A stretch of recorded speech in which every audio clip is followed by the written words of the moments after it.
Our project is about the evolution of the food industry over the past 50 years.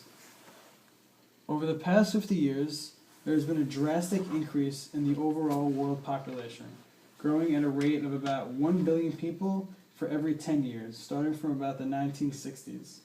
And over the next 40 years, there's a projected world population of about 9 billion people.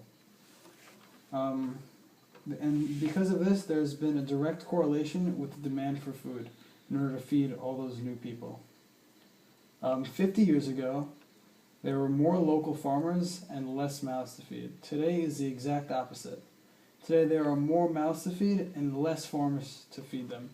Due to this, corporations were forced to take over the food industry and agricultural world in order to keep up with the growing demand for food and the rise in the population. The modern food industry. Today, foods are made to last longer and they are made more conveniently.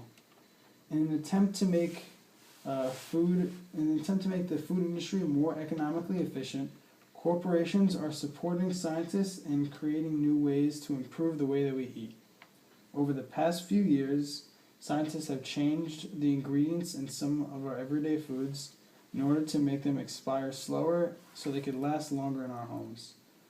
They also found ways to make foods at any part of the year and put them in supermarkets at any part of the year. So it doesn't matter what kind of food you want, it will be in the supermarket regardless of if it is in season or not. Foods now are made faster and cheaper. In the 1950s, it took about 70 days to properly raise a chicken. Now, scientists and corporations have genetically advanced the ways that chickens are grown. They grow faster and bigger now. Due to these genetic advancements, scientists found a way to increase the amount of the white meat in chicken to make it healthier. Corn is one of the biggest and most important crops that farmers can grow. Corporations strongly advise farmers to grow as much corn as possible because corn is very, very cheap. Corn can easily be made abundant by any farmer, and you could feed corn to animals in order to get them fatter because it is a starch. Corn is also in about 90% of the food that we eat at any supermarket, and corn is not only limited to food, it is in various other everyday objects. The history of modern food industry. Modern food industry all started with the fast food expansion in the 30s. In order to maximize profit, McDonald Brothers introduced a factory system to the back of our kitchen to simplify production.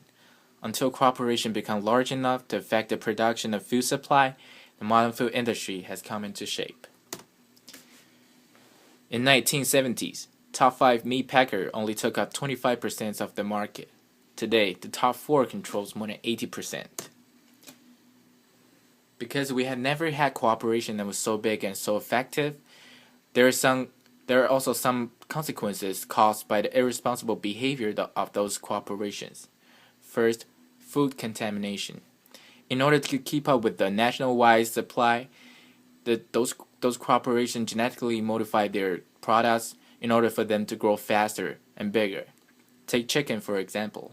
Chicken nowadays need less amount of time to grow twice as big. But that's not the way how chicken were supposed to grow. If you take a look at those chicken farms, you will see the chicken in there is very sick looking, not healthy. They can barely support their body weight because it was so heavy. They'll take a few steps and they'll collapse. So before you eat those chicken meat, think twice. Is it really safe to put those genetically modified products into your mouth? Second, diseases. Animals nowadays are raised and slaughtered in those CAFOs, also known as concentrated animal feeding operations, where they feed animal corns for them to grow bigger. But some of those animals, like cow, they're not genetically designed to eat corn. They're genetically designed to eat grass. Feeding them corn, which is going to create E. coli and salmonella problems. So if one cow gets affected, because the slaughter process is so unsanitary and in a very fast pace, workers didn't even have time to stop and check if the animal is sick or not. So there's a greater chance that the disease, the bacteria will spread out national-wise to human. Third, big corporation dominates the industry and putting local farmers out of business. Because those big corporations are so big, they're the only buyers in the market of corns and chicken. So they will constantly demand for the local farmer to upgrade their equipment to keep up with the fast-paced production.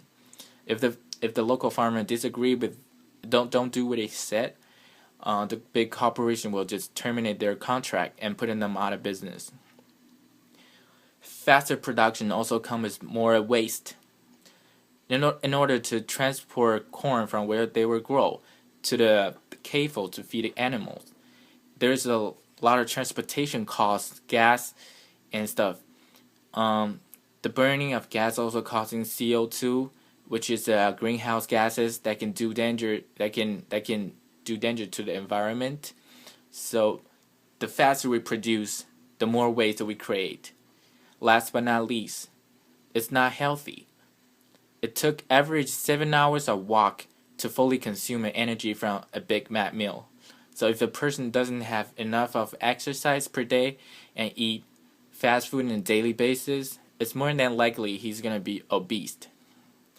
To change those irresponsible behavior, we must utilize our right to demand healthy food from local farms. Do not buy genetically modified products when shopping. Inform the general population about the truth that was hidden. Vote for bills that will promote health food. This is only so much that you can do. That's pretty much all we want to talk about the modern food industry. Thank you for watching.